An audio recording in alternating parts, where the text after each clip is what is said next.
પ્રાર્થના લઈ લો. ह्रीङ्कारासनगर्भितानलशिखां सौक्लिङ्कलां बिभ्रतीं सौवर्णां वरधारिणीं वरसुता तान्त्रिनेत्रोज्ज्वलां वन्दे पुस्तकपाशमङ्कुशधरां स्रग्भूषिताम् उज्ज्वलां त्वां गौरीं त्रिपुरां परात्परकलां श्रीचक्रसञ्चारिणीं गुरुर्ब्रह्मा गुरुर्विष्णु गुरुर्देवो महेश्वरा गुरुर्साक्षात् परब्रह्म तस्मै श्री गुरवे नमः. આપણે ગુરુ સ્તોત્રમાં છઠ્ઠા શ્લોક સુધી જોઈ લીધું છે. એનો આજે 7મો અને બનશે તો 8મો બંને શ્લોક આપણે જોશું. તો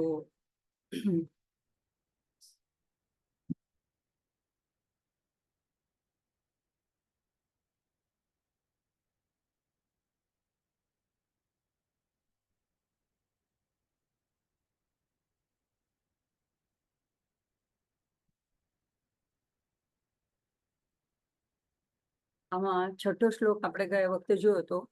સર્વશ્રુતિ શિરો રત્ન વિરાજિત પદાંબુજ વેદાંતાંબુજ સૂર્યો યહ તસ્મૈ શ્રી ગુરવે નમઃ. તો એનું થોડું અનુસંધાન લઈ લઈએ. સર્વશ્રુતિ, શ્રુતિ એટલે બધા વેદો, એના શિર, એનો શિર એટલે વેદોનું શિર એટલે એનો ઉપનિષદ વેદાંગ, વેદાંગ જેને કહેવાય છે એનો અંતિમ ભાગ, અને એનું પણ પાછું રત્ન એટલે કે મુગટમાં જોડાયેલો મુગટની અંદરનું રત્ન. તો એ છે 4 મહાવાક્યો. ગયા વખતે આપણે જોયા હતા 4 ઉપનિષદમાંના. બૃહદારણ્યક ઉપનિષદમાંનું અહમ બ્રહ્માસ્મિ, છાંદોગ્ય ઉપનિષદમાંનું તત્વમસી, માંડુક્ય ઉપનિષદમાંનું અયમ આત્મા બ્રહ્મ અને ઐતરેય ઉપનિષદમાંનું પ્રજ્ઞાનમ બ્રહ્મ. તો આ જે 4 મહાવાક્ય છે એ જાણે કે મુગટની અંદરના એક રત્ન સ્વરૂપ છે અને એની વાત કરે છે. સરખામણી ગુરુની સાથે કરવામાં આવી છે. એટલે ગુરુ જાણે કે એવા મહાવાક્યોની એવી પરિસ્થિતિમાં એમાં સ્થિત થયેલા છે. એટલે કે જે એમનું જીવન જ એ 4 મહાવાક્ય પ્રમાણેનું બનેલું છે. એમાં આગળ પદાંબુજ કીધું છે એટલે કે એમના ચરણ કમળ, પદ અંબુજ, અંબુજ એટલે કમળ, ચરણ કમળ જાણે કે એ જગ્યાએ સ્થિત થયેલા છે, એમાં વિરાજિત થયેલા છે, અધિષ્ઠિત થયેલા છે. અને એટલે ગુરુદેવની અહીંયા એક પ્રકારની મહત્તા બતાડી છે કે ગુરુદેવ આ બધા ઉપર સામર્થ્ય ધરાવે છે, એવું આચરણ કરે છે.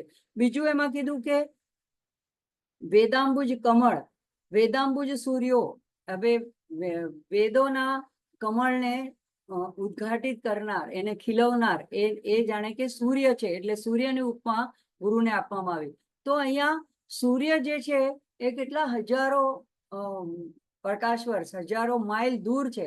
એટલે એવું જરૂરી નથી કે ગુરુની ભૌતિક પ્રોક્સિમિટી એટલે કે નજીકતા હોવી જરૂરી નથી કે તમે એમ કહો કે મને હું રોજ ગુરુને મળું, એના દર્શન કરું, એની સાથે વાત કરું, જરૂરી નથી. તમે મનથી જેને ગુરુ સમજતા હો, કોઈ ગુરુ ન હોય તો તમે ઈશ્વરને, કૃષ્ણમ વંદે જગદગુરુ કે આદિગુરુ શંકરાચાર્યને કે શંકર ભગવાનને કે માને, જેને પણ ગુરુ ગણતા હો, એના વચન, એનું જ્ઞાન એ આપણને આપણી અંદરના હૃદયની અંદરનું રહે જે જ્ઞાન છે, વેદાંત રૂપી કમળ છે, એને ખીલાવે છે.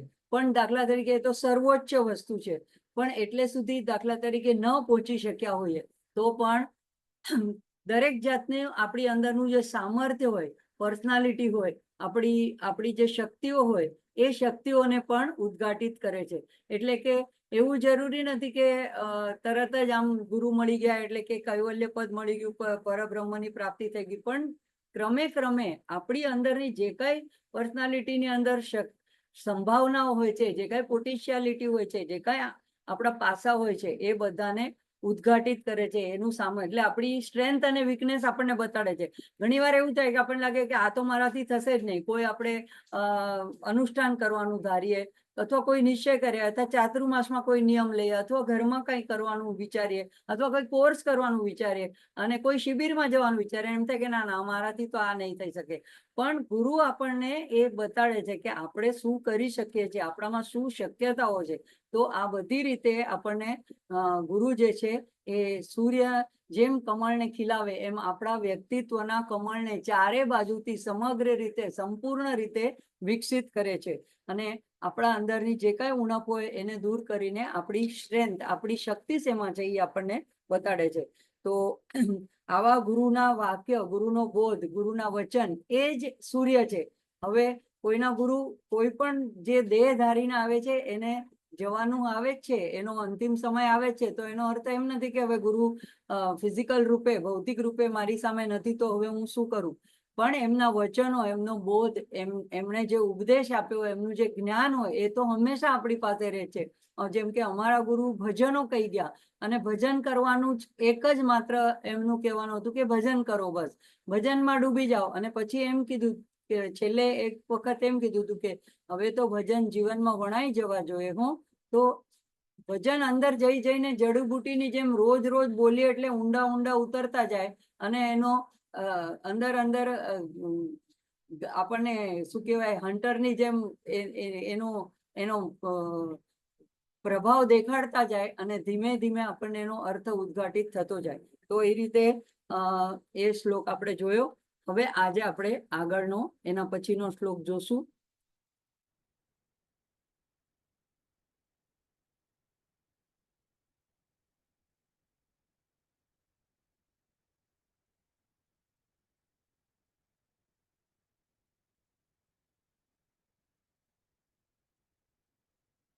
આગળનો શ્લોક છે ચૈતન્ય શાશ્વત શાંત વ્યોમાતીતો નિરંજન બિંદુનાદ કલાતીત તસ્મૈ શ્રી ગુરવે નમઃ. તો એક એક શબ્દનો સામાન્ય અર્થ જોઈએ તો જે ચૈતન્ય સ્વરૂપ છે, જે શાશ્વત છે, જે શાંત મૂર્તિ છે, જે વ્યોમાતીત, વ્યોમાતીત એટલે કે આકાશ તત્વને વ્યોમ કહેવાય છે. તો એનાથી પણ અતીત એટલે કે પંચમહાભૂતથી પણ અતીત, અથવા તો સ્થળ કાળથી અતીત એવા છે. જે નિરંજન છે, નિરંજન એટલે જેનામાં કંઈ પણ એક દોષનો અંશ પણ નથી, એને નિરંજન કહેવાય. મલ રહિત, દોષ રહિત. અને જે બિંદુ નાદ કલાતીત છે, બિંદુ નાદ કલાતીત એટલે જે બિંદુ, આપણે શ્રીચક્રમાં બિંદુ જોયું, અને પછી એમાંથી નાદ એટલે ધ્વનિ રૂપે પ્રગટે છે. જેમ કે ઓમકાર રૂપે સૌથી પહેલો સૃજન શરૂ થાય છે ત્યારે સૌથી પહેલા ધ્વનિ રૂપે, નાદ રૂપે, મંત્ર રૂપે બહાર આવે છે, સૃષ્ટિનું સર્જન થાય છે. અને પછી કલા એટલે કે એના ફોર્મ, એટલે કે જુદા જુદા રૂપો બને છે. તો બિંદુ, નાદ અને કલા જે છે એ સૃષ્ટિનો સર્જનનો ક્રમ બતાડે છે, એની શૃંખલા બતાડે છે. તો એનાથી પણ જે અતીત છે, એનાથી પણ આગળ પરે છે એવા તસ્મૈ શ્રી ગુરુવે નમઃ. તો જે અજન્મા છે, સનાતન છે, એટલા માટે એને શાશ્વત પણ કહેવાય છે, આદિ અનાદિ અનંત છે એવા ચૈતન્ય મૂર્તિ, ચૈતન્ય રૂપ, શાંત મૂર્તિ, એવા શુદ્ધ પવિત્ર, જેનો એક જરા એવો પણ કોઈ મળ કે છાંટ કે દોષ નથી, એવા નિરંજન સ્વરૂપ, અને એવા બિંદુનાદ અને કલાથી અતીત એવા ગુરુને હું નમન કરું છું, ગુરુને મારા પ્રણામ છે.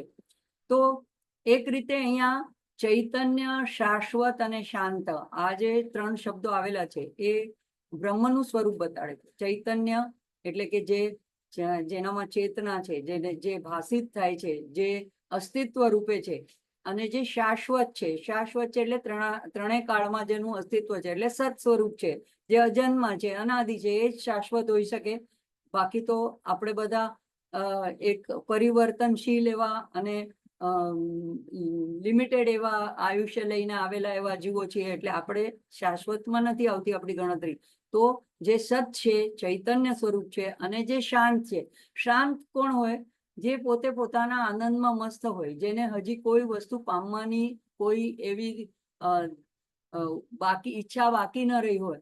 તો જે આનંદમાં છે એ જ શાંત છે, અને જે શાંત છે એ જ શાંતિ, એ જ આનંદનું એક સ્વરૂપ છે. તો ચૈતન્ય, શાશ્વત અને શાંત એ ત્રણેય સચ્ચિદ અને આનંદને દર્શાવે છે. તો એ બ્રહ્મનું સ્વરૂપ છે, એટલે કે એ આવા બ્રહ્મ સ્વરૂપ છે કે જે ચૈતન્ય સ્વરૂપ છે, જે સનાતન છે, જે અજન્મા છે, જે અનાદિ અનંત. જો હવે શરીર લઈને આવે છે એવા જે ગુરુની વાત કરે તો શરીર તો નાશવંત છે, એ તો ગીતામાં પણ બીજા અધ્યાયમાં જો, પણ આત્મા અમર છે. તો આપણે અહીંયા ગુરુ તત્વની ચર્ચા કરીએ છીએ, તો ગુરુના ફોર્મની, એના શરીરની ચર્ચા નથી કરતા. અને એટલા માટે એ શાશ્વત છે. ચૈતન્ય હંમેશા શાશ્વત છે, એમ ગુરુ તત્વ હંમેશા શાશ્વત છે. તો હવે આપણે આખી જિંદગી કઈ વસ્તુને પ્રાપ્તિ કરવા માટે આટલો બધો ઉદ્યોગ કરીએ છીએ, આટલી બધી ધડપડ કરીએ છીએ, તો એમાં આપણે કહીએ કે સુખ માટે. આપણે એને આનંદ કહીએ છીએ, પણ એ ખરેખર આપણું સુખ હોય છે, કારણ કે દુઃખ મિશ્રિત જ હોય છે. તો એ આપણે થોડી વાર માટે આનંદ સમજી લે, તો એ આનંદની પ્રાપ્તિ માટે આપણે આટલો બધો વ્યાપ કરીએ છીએ. કોક વાર એમ થાય મોટું ઘર મળી જશે તો પછી હું સુખી થઈ જઈશ, પછી મને આનંદ થશે, મને ખુશી થશે. કોઈ વાર કોઈ સારી નોકરી માટે, સારા પદ માટે, કોઈના વિવાહ ન થતા હોય તો વિવાહ માટે, કોઈને પુત્ર બાળક ન થતા હોય સંતાન માટે. તો આવી બધી, કોઈ વાર કોઈ રૂટીનથી કંટાળે છે કે હું થોડા દિવસ ક્યાંક બહાર ફરવા જાઉં તો મને મજા આવી જાય, ક્યાંક પિકનિક પર જાઉં તો ખાવા પીવાથી કોઈને આનંદ આવે. તો હવે આ બધી જે વસ્તુ છે એ શેને માટેની આપણી ભૂખ છે કે આપણે એવું ઈચ્છીએ છીએ કે બધી વસ્તુ હંમેશ રહે, શાશ્વત રહે. એટલે કે આપણે સદા રહેવા માટે સત જે છે એ ત્રણેય ત્રિકાલાવાદી છે. તો આપણે મૃત્યુની બધાને જ બીક લાગે છે, એટલે બધાને થાય છે કે હું હંમેશ રહું, મારી આજુબાજુના મારા સગાવાલા પણ કોઈનો પણ મને વિરહ ન થાય. તો સતની આપણી ઈચ્છા હોય છે, સતની આપણી ભૂખ હોય છે. પછી ચિદ એટલે કે જ્ઞાન, તો જ્ઞાનની પણ આપણને ભૂખ હોય છે. ભલે આપણે પરમ જ્ઞાન સુધી ન પહોંચે, પણ કોઈ પણ આજુબાજુમાં બનતી ઘટનાઓ, કોઈ પણ વસ્તુ વિશે આપણને જાણવાનું કુતૂહલ હોય છે, જિજ્ઞાસા હોય છે, શું થયું એની ખબર રાખતા હોય છે. જેમ કે સવારમાં ઘણા લોકો ઉઠીને પહેલા છાપું ન વાંચે તો એને ચેન જ ન પડે, કેમ જાણે દુનિયામાં કઈ બનેલી વસ્તુઓ જાણ્યા વગર એમ જીવન અધૂરું રહી જતું હોય.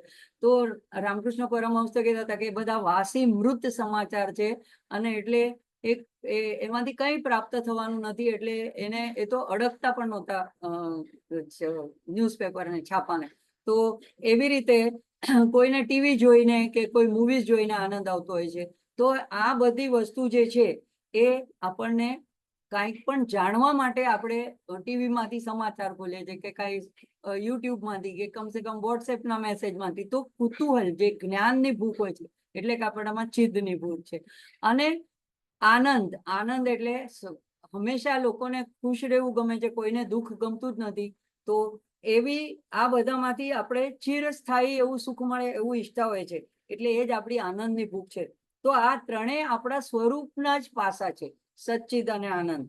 એ આપણા આત્માનું જ સ્વરૂપ છે, અને આની જ ઓળખ આપણને ગુરુ કરાવે છે. અને એ ગુરુ એને એની ઓળખ થઈ ચૂકી છે, અને જેણે જે માર્ગ કાપ્યો હોય, જે મંઝિલે પહોંચી ગયું હોય, એ જ આપણને રસ્તો બતાડી શકે અને આપણને હાથ પકડીને ત્યાં લઈ જઈ શકે. એટલા માટે ચૈતન્ય શાશ્વત શાંત વ્યોમાતીતો. તો વ્યોમ એટલે કે આકાશ, એ પંચમહાભૂતમાં સૌથી સૂક્ષ્મ છે. આપણે જોઈએ છે કે પૃથ્વી, તો જળ વસ્તુ જેટલા પદાર્થ આપણે આંખેથી જોઈ શકીએ છીએ એ બધાનો સમાવેશ પૃથ્વીમાં આવે છે, પૃથ્વી તત્વ. અને એનાથી થોડું એટલે કે એક જ જગ્યામાં હોય છે અને એક સ્થિર હોય છે પૃથ્વી તત્વ. તો એ એટલું સ્થૂળ હોય છે, પણ એનાથી સૂક્ષ્મ તો જલ તત્વ. તો જલ એનાથી વધારે વિસ્તારમાં પ્રસરી છે. એને રૂપ હોય છે, પણ એને આકાર નથી હોતો જળને. તો એનાથી પણ સૂક્ષ્મ તો તેજ તત્વ, એટલે કે અગ્નિ. તો એ અગ્નિ એનાથી પણ સૂક્ષ્મ છે. અગ્નિમાં તમે કંઈ પણ નાખો તો બધું સ્વાહા થઈ જાય છે. એનાથી સૂક્ષ્મ વાયુ, પવન આવે તો અગ્નિ પણ ઠરી જાય છે, અદ્રશ્ય થઈ જાય છે. તો વાયુ એનાથી પણ સૂક્ષ્મ છે. એ વાયુ પણ ક્યારેક આપણને ચાલતો દેખાય છે કે પવન લહેરાઈ રહ્યો છે, અને ક્યારેક એમ લાગે કે સાવ હવા ક્યાંય ચાલતી જ નથી, પાંદડું હલતું નથી. તો એ આટલા આકાશમાં ક્યાં ખોવાઈ જાય છે? તો એનાથી પણ સૂક્ષ્મ આકાશ છે, એટલે વ્યોમ. તો વ્યોમાતીતો, આ પંચમહાભૂત જે ક્રિએશનમાંથી બન્યા, અથવા તો જે સ્થૂળ, સૂક્ષ્મ, સૂક્ષ્મ પછી સ્થૂળ બન્યું, પણ એનાથી પણ અતીત, સ્થળથી પણ અતીત. એટલે આ બધી વસ્તુને આપણે સ્થળથી દર્શાવી શકીએ, પણ એ આપણી નજરથી, ચિંતનથી પણ અતીત એવી જગ્યાએ, એવી અવસ્થામાં, એવા સ્ટેટમાં જે રહેનારા છે, એવા વ્યોમાતીત, એવા અને એવા નિરંજન, એવા હવે આ નિરંજન એટલા માટે છે કે એમણે પોતાના અને શાંતિ પણ એમનામાં એટલા માટે છે કે એમણે પોતાના પૂર્ણત્વને જાણી લીધું છે. આપણને કંઈ પણ વસ્તુની ઓછપ ઉણપ અધૂરપ રહે છે, એટલા માટે આપણને એમ થાય કે આ કરી લઉં તો મને શાંતિ મળી જશે, આ કરી લઉં તો પૂર્ણતા આવી જશે, આ કરી લઉં એટલે બસ બધી પૂરું, આટલા મારા બેંક બેલેન્સ થઈ જાય એટલે બસ પછી મને એકદમ નિરાશ થઈ જાય. તો એમને એવી એકે વસ્તુ માટે એવું નથી રહેતું. એમણે પોતે કંઈક મેળવી લેવાની ચાહના નથી રહી. એટલી બધી પૂર્ણતા થઈ ગઈ છે, આટલા બધા ભાવ કરતા ભાવમાંથી નીકળી ગયા છે, એટલા માટે શાંત બની ગયા છે. અને નિરંજન, નિરંજન એટલે એમણે દેહાશક્તિ છોડી દીધી છે, શુદ્ધ આત્મા સ્વરૂપમાં એ સ્થિત છે અને આત્મા નિર્લેપ છે. એમાં ક્યાંય અશુદ્ધિ મેલ કે ક્યાંય સ્વાર્થ રહેલો નથી. તો આવા જે સદગુરુ છે એને અહીંયા પ્રણામ કરવામાં આવે છે. હવે આપણને એમ થાય કે એ નિરંજન છે ને આપણે શું એટલા મેલવાળા છીએ, આપણો આત્મા શું અશુદ્ધ છે, આ એક ખોટી સમજ હોય છે.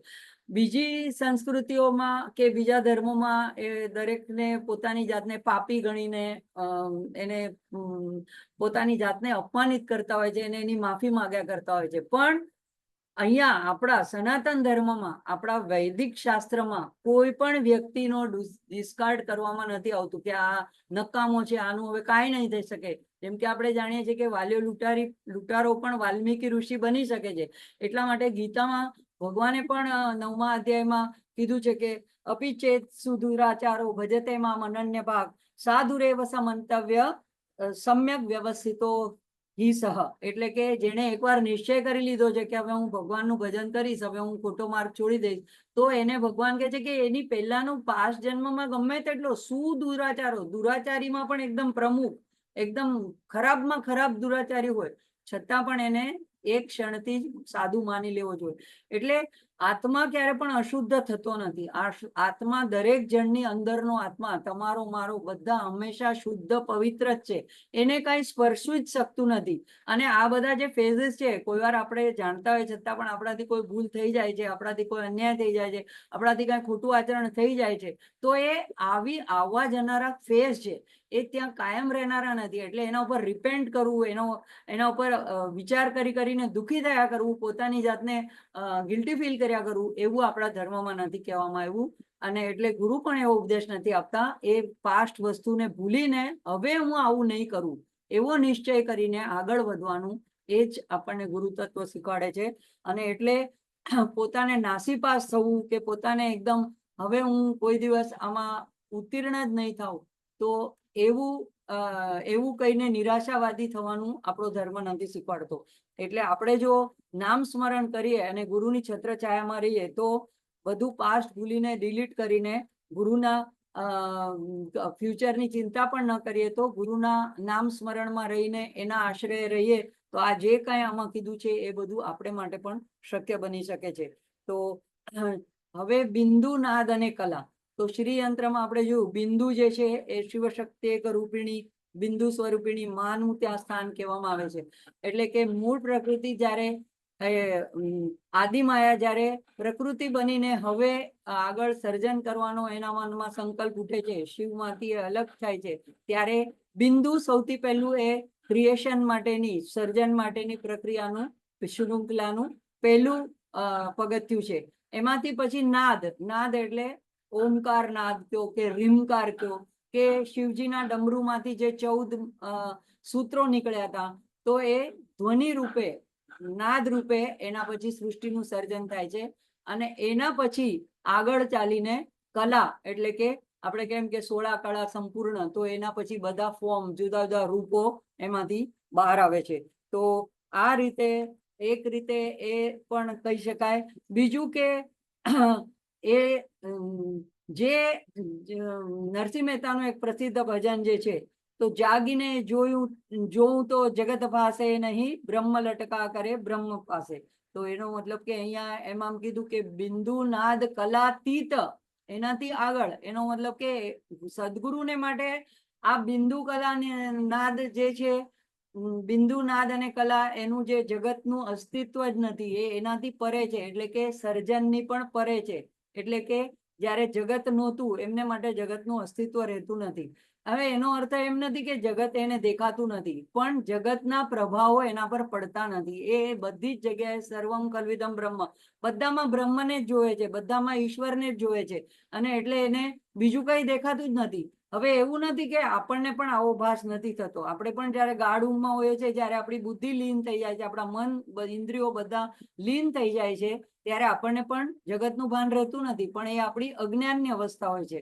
અને જ્યારે સદગુરુની જાગૃત રહીને સભાન અવસ્થામાં એને માટે જગત જાગીને જોવું તો જગત ભાસે નહીં, ઊંઘમાં અટપટા ભાસ જાગે. તો એવી રીતે જે નરસિંહ મહેતાએ પણ કીધું કે બ્રહ્મ લટકા કરે બ્રહ્મ પાસે, તો એને પણ બધી જગ્યાએ ઈશ્વરના દર્શન થયા કરતા હતા. અને એટલે જેમ કે સાપ અને રસ્સીનું ઉદાહરણ હંમેશા અદ્વૈતમાં આપવામાં આવે છે. તો અંધારામાં અજ્ઞાનવશ આપણને રસ્સીમાં સાપનો ભાસ થાય છે, પણ ક્યારે એવું તો બનતું જ નથી કે રસ્સી પોતે સાપ બની ગઈ, કે એને સાપને જન્મ આપી દીધો, કે એ સાપ કરડવા દોડ્યો, એવું તો બનતું જ નથી. એટલા માટે અધિષ્ઠાન કહેવાય છે રસ્સી, એટલે કે ભગવાન, જગત, પરબ્રહ્મ, અને જગત એના ઉપર જે ભાસમાન થાય છે એ સાપની જેમ આપણને ભાસમાન થાય છે. પણ જે ગુરુ હંમેશા તુર્ય અવસ્થામાં હોય છે, પૂર્ણ આનંદની સ્થિતિમાં હોય છે, બ્રહ્માનંદમાં હોય છે, એટલે એમના માટે જગત ક્યારે પણ અસ્તિત્વ ધરાવતું નથી. તો એવી એક વાત આવે છે, વાર્તા કોઈ રાજાના સંદર્ભમાં મેં વાંચી હતી કે કોઈ મુસલમાન રાજા હતો, એ જંગલમાં શિકાર કરવા નીકળ્યો હશે, અને એ લોકો 5 વખતની નમાજ પેલા વાંચતા હોય છે, ભગવાનને પ્રણામ કરતા હોય છે, એટલે ત્યાં જે ચાદર બિછાવીને એ એના ભગવાનની બંદગી કરવા માટે આંખ બંધ કરીને બેસી ગયો. એટલી વારમાં ત્યાંથી જોયું તો એક યુવતી, નવયુવતી એક દોડતી આવી, અને એમણે જે બેસવા માટે ચાદર બિછાવી હતી એના પર પગ મૂકીને ચાલી ગઈ. હવે ત્યારે પ્રાર્થનામાં હતા, એટલે આમ ઝબકીને કે કોણ ચાદર ઉપર પગ મૂકીને વયા ગયા, એટલે એમના સૈનિકોને આદેશ કર્યો અને એ યુવતીને પકડીને બોલાવવામાં આવી. તો એને પૂછ્યું કે તું આટલી બધી બેહોશ અને બેભાન કે તું મારા ભગવાનને માટેના આસન ઉપર તું પગ મૂકીને ચાલી ગઈ? તો એને કીધું કે જાપના, હું તો મારા મહેબૂબ એટલે કે મારો પ્રિયતમ એની ખ્યાલમાં, એના વિચારમાં એટલી બધી ભાન ભૂલી ગઈ હતી કે મને તમે ન દેખાણા અને મને ચાદરે ન દેખાણી. પણ એ તો જગતનો મારો પ્રેમી હતો, પણ તમે તો જગતના નાથની આરાધના કરતા હતા, તો તમને કેવી રીતે હું દેખાણી? એટલે રાજા પણ વિચારમાં પડી ગયો કે મારી એટલી કેવી એકાગ્રતા, તલ્લીનતા નહીં કે મને એ ખબર પડી કે એ મારા પર ચાદર પર પગ મૂકીને વહી ગઈ, ને એને કેમ એટલી ન ભાન થઈ કે હું ચાદર પર પગ મૂકી રહી છું. તો એવી રીતે જે ગુરુ હોય છે એ એવા નો ક્રિએશનના એવા વર્લ્ડમાં, જ્યાં જગત જ નથી એવી અવસ્થામાં હોય છે, એટલે પછી ત્યાં કોઈ દ્વૈત જ નથી. જો જગત હોય તો દ્વૈત હોય, 2 જણ હોય, પણ જ્યાં જગત જ ન હોય ત્યાં એક પરમ તત્વ જ હોય, એટલે ત્યાં સુખ દુઃખ ન હોય, ત્યાં દ્વંદ્વ ન હોય, ત્યાં બીજું કોઈ ન હોય, અપર પરાયું ન હોય, બધું એક જ હોય ત્યાં. એટલે બંધન પણ નથી અને મોક્ષ પણ નથી, ત્યાં જન્મ પણ નથી અને મૃત્યુ પણ નથી. અને આટલી એટલે એવી શાશ્વત અવસ્થામાં રહેવાય છે. એટલે આને કહેવાય છે બિંદુ નાદ કલાતીત. તો બધા જ દ્વંદ્વોથી રહિત એવા ગુરુદેવને પ્રણામ છે.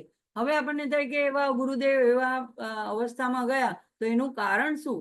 એમણે એવું શું કર્યું, પ્રાપ્ત કરી લીધું કે એવી અવસ્થામાં પહોંચી ગયા?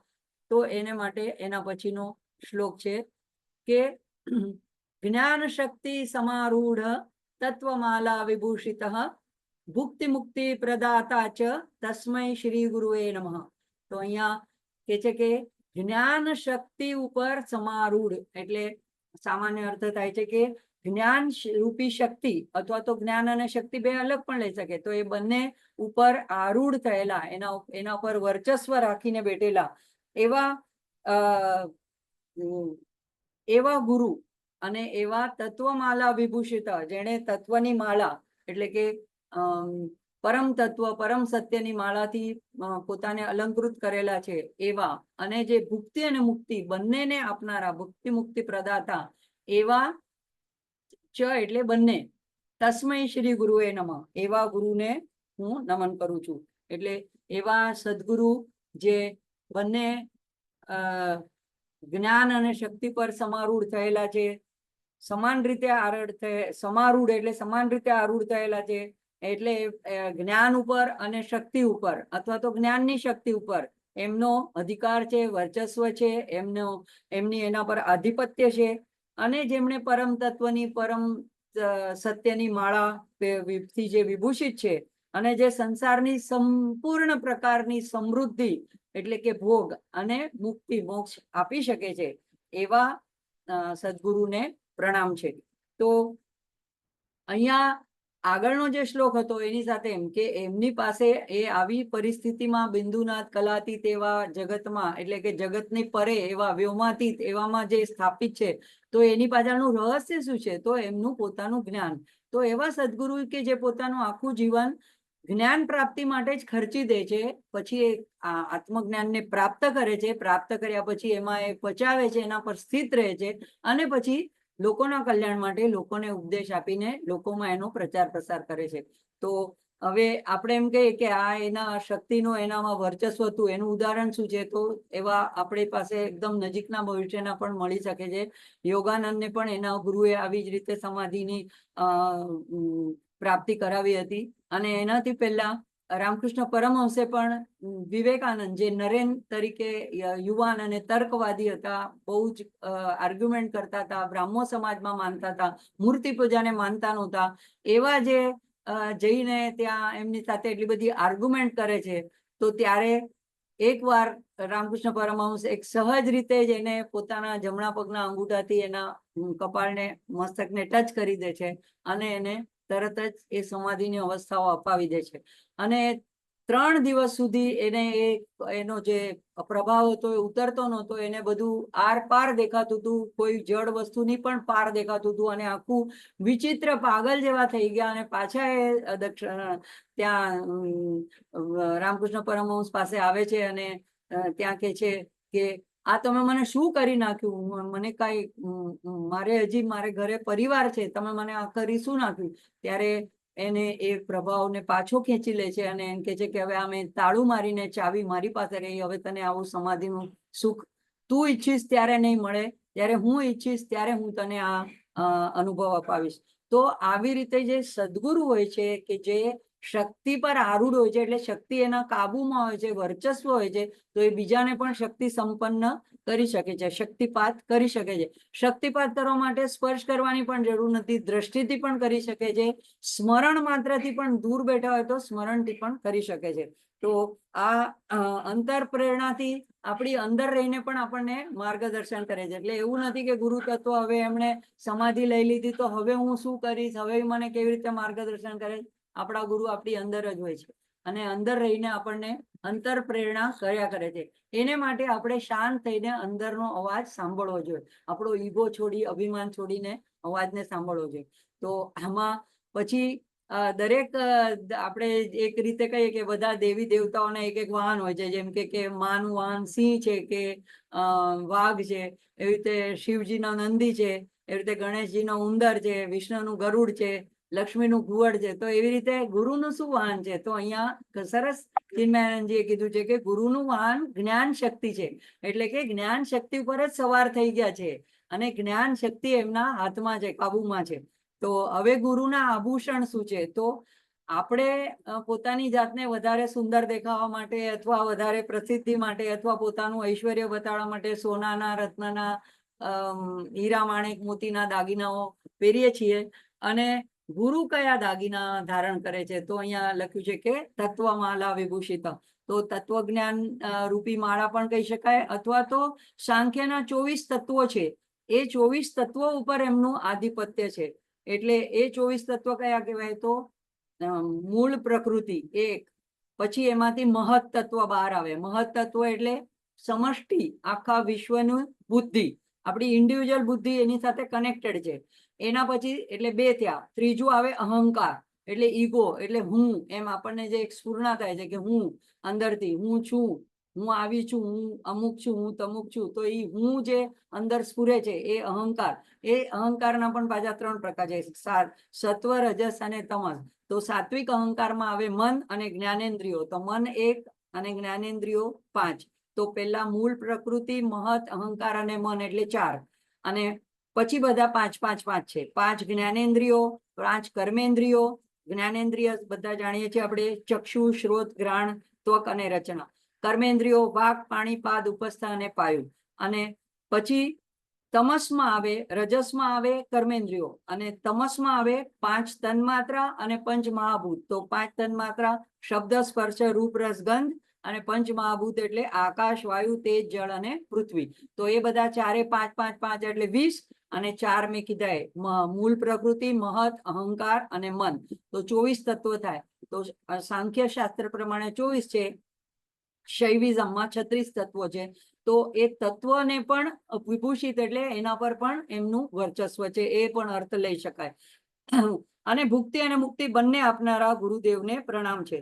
તો જ્ઞાન કોઈ પણ પ્રકારનું હોય, એક શક્તિ છે. આપણને બધું ઓબ્જેક્ટિવ જ્ઞાન હોય, કોઈને સારી રસોઈ બનાવતા આવડતું હોય તો એ પણ એક જ્ઞાન છે. કોઈને કોમ્પ્યુટરનું જ્ઞાન આવે, જેમ કે હવે રમાબેનને ટેકનું જ્ઞાન આવી ગયું, તો એ એક શક્તિ છે.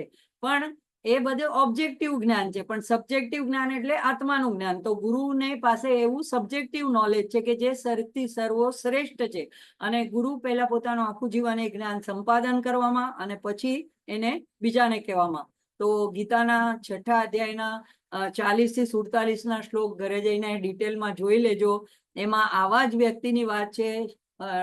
આવી જ અર્જુન ચર્ચા કરે છે કે આવું એક જન્મમાં કર્યું હોય, પણ પછી શું અર્ધવચ્ચેથી મૃત્યુ આવી જાય તો એ જ્ઞાન ચાલ્યું જાય, અથવા તો એ જેટલી યાત્રા કરી હોય એ નકામી થઈ જાય. ત્યારે ભગવાન શું કહે છે કે માણસનો આ લોકમાં કે પરલોકમાં ક્યારે એનો વિનાશ નથી થતો. એકવાર જ્યારે આવો નિશ્ચય કરીને આવા માર્ગ ઉપર જે ચાલે છે ભગવત પ્રાપ્તિના, એની હંમેશા દુર્ગતિ ક્યારે થતી જ નથી. તો એ આપણને સૌથી મોટું આશ્વાસન છે. એવું નથી કે આ જન્મમાં હવે ગુરુ મળ્યા, હવે મને આટલું ઓછું આયુષ્ય રહ્યું, હવે મને છેલ્લે આ ભાન આવ્યું, હવે હું શું કરીશ, મારી દુર્ગતિ થશે. ના, એકવાર નિશ્ચય કર્યો તો દુર્ગતિ થતી નથી. આપણે જેટલા અહીંયા સત્સંગ કરવા માટે ભેગા થયા છે અને આવું સચ્ચિંતન કરીએ છીએ, તો એ પૂર્વના કેટલાય અનેક જન્મોના સંસ્કારોને લીધે આપણે આ કરી શકીએ છીએ. એટલે ભગવાન ત્યાં કહે છે, અને એમ કે છે કે સાધના અધૂરી રહે તો સારા કુળમાં ધનવાન ઘરમાં જન્મ મળે છે અને ફરીથી ત્યાંથી યાત્રા શરૂ થાય છે. પણ જો પ્રયત્નપૂર્વક જે અભ્યાસ કરે તો ભગવાન કે છે આ જન્મમાં પણ એને તત્કાળ સંસિદ્ધિ પ્રાપ્ત થાય છે. અને છેલ્લે ભગવાન શું કહે છે કે શ્રદ્ધાવાન યોગી મારામાં જોડાયેલા અંતરાત્માથી મને નિરંતર ભજે છે, એવો યોગી મને સૌથી શ્રેષ્ઠ છે. તો આવા સદગુરુ આવી રીતે જ્ઞાન મેળવીને એમાં સ્થિત થઈને બીજાને ઉપદેશે છે. એટલે આપણી માળા કીર્તિની, સોનાની, અલંકારોની માળા હોય છે, જ્યારે સદગુરુની માળા શું છે, અલંકાર શું છે, તો એવું જ્ઞાન છે. અને શિવજીની માળા કઈ છે, તો રૂંડમાળા છે. રૂંડમાળા વૈરાગ્યનું પ્રતીક છે. તો એવી રીતે કોણ કઈ માળા ધારણ કરે છે એના ઉપરથી પણ એની પર્સનાલિટી ખબર પડે છે. હવે કોઈ હમણાં છેલ્લે હમણાં બહુ ચર્ચિત એવા ધનવાનોના લગ્ન થયા છોકરાના, તો ત્યારે બધાએ જોયું હશે કોણ કેવા કેવા કપડાં પહેરીને. અને અમુક લોકો જે થોડા વિચારવંત એવા છે, સાવ સાદા પણ કપડાં પહેરીને આવેલા, સાદી સાડી પહેરીને આવેલા એવા પણ હતા. તો એના પરથી પર્સનાલિટી ખબર પડે છે. તો જડ વસ્તુથી ચૈતન્યની કિંમત નથી, ચૈતન્ય જડને કિંમત આપે છે. એટલે આવી રીતે સદગુરુ જે છે એવા તત્વને અપનાવે છે. એટલે તત્વમાલા વિભૂષિત અને ભુક્તિ અને મુક્તિ બંનેના પ્રદાતા છે. તો આજે આપણે આ સત્સંગને અહીંયા જ અટકાવશું અને હવે